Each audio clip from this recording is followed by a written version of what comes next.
Hello, Anthro 100 class. This is Jesse Grossman, and today I will be discussing Ethnography and Cultures, Article 1 and Article 4.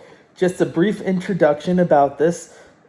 I will be first starting with Article 1 and then delving into Article 4 to answer the two questions provided in the prompt. Ethnography works with particular cultures and what makes them tick, as well as determining their cultural dynamics. This then segues into the fact that what is generally culturally acceptable with one culture isn't necessarily culturally acceptable in another. An example I can give here would be in the Islamic culture. Males will generally kiss each other on both cheeks as a greeting for hello. In American culture, this is not typically done and not culturally acceptable. In my culture, being Jewish, my culture interprets it differently with symbolic interactionism because of the different societal norms for being a Jewish American. Naive realism describes that all humans perceive the world as the same. However, I disagree with that statement strongly because I believe that each culture has different cultural dynamics. Regarding symbolic interactionism, as the author states, because different cultures have different social dynamics.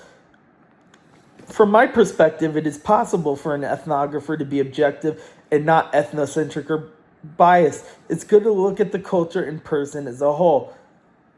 And to answer the Part B question, I don't think we need to forget our own culture to value another culture. Symbolic interactionism gives the sociological perspective of culture from sociologists. Like, I could give a few examples like Cooley, Mead, and Thomas.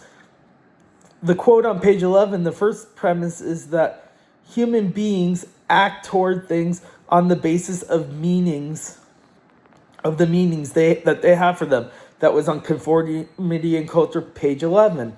The second premise is that the meaning of such things is derived from or arises out of the social interaction that one has with one's fellows. That was also on page 11.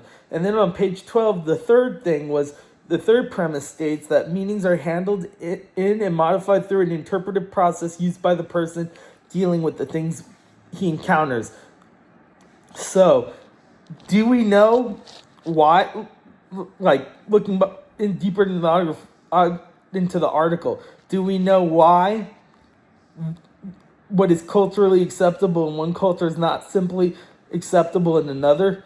Intercultural communication is the process of communicating in dyads across cultures. This would be done in a small group setting, and it's always important to characterize the person as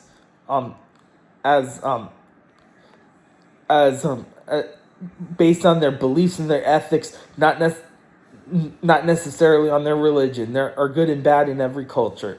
In Article 4, Joanna created trouble for herself in Barbados because she was seeing a man that was Rastafarian by the name of Joseph. And the Rastafarian culture has this requisite of people being without clothes, and from Joanna's perspective, she says she did not perform with being undressed and with having sexual encounters with Joseph. This is an example of naive realism because the safety of her was concerning her teacher Sharon, and she didn't realize she was in danger when seeing people who were naked and smoking marijuana. It is best to understand that each culture conforms to their own group dynamics, and it is best to never judge nor assume people are good without knowing their motives beforehand. I cannot ethically say that someone is like. I cannot say sociologically that someone is bad because of their race, ethnicity, class, culture, gender. I cannot make that statement. These core values are different. With regard to American core values, teaching responsibility and ethics, in this article, Joanna didn't do the responsible thing. She was with a Rastafarian, which was against her teacher's ethics. Randall Trotman had a better perspective that there are good and bad in each culture.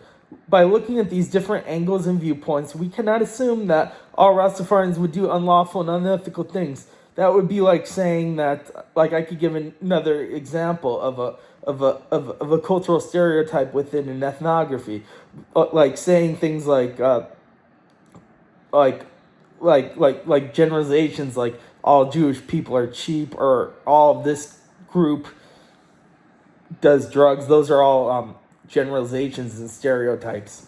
Thank you.